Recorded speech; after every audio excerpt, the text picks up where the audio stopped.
Hello, my name's Eric and welcome to the Big Man's Outdoors. So I've been shooting my 224 Valkyrie and I got about 52 pieces of brass that I've shot 3 times, and it's time for a follow-up on the case life study. Again, I'm using Federal Factory Brass. It was fired once from the factory loads, and then I've reloaded it and fired it twice. And it's time for an update. So, with the 52 pieces that I have been using, so far I have found 5 that are straight up no-goes. The no-go gauge goes in easily. There's no friction there, so I've got 5 pieces that have fallen out. And if I can push the no-go gauge the whole way through, down into it, it's done. There's a couple pieces that are, it just barely starts to go in. It's tight, but it's definitely loosening up a little bit. But these 5 pieces here, they are straight up gone.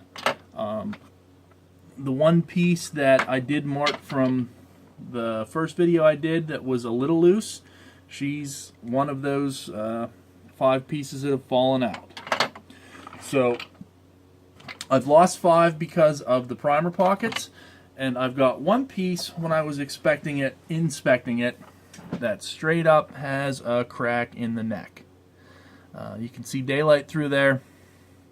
So I've got one piece where the neck is cracked, and that's gone. So I'm lost, of the 52 that I've shot, I've lost 6.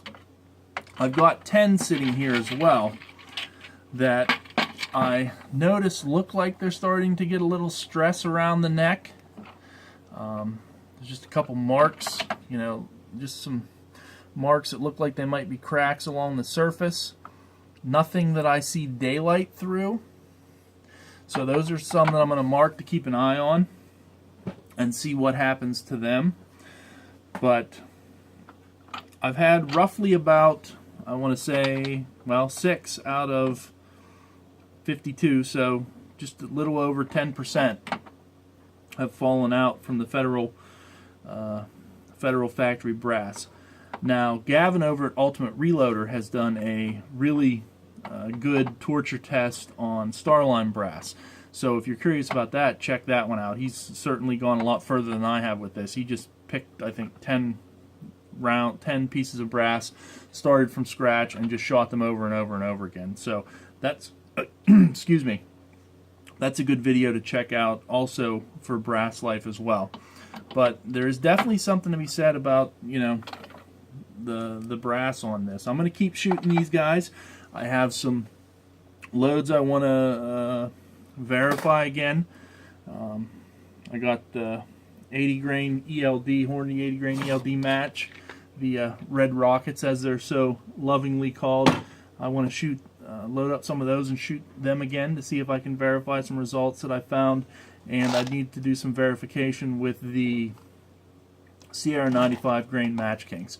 So I figured before I started loading those up and putting some more powder and shooting these again, I would update this little brass study video.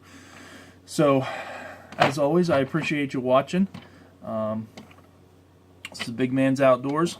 Till next time, have fun outside.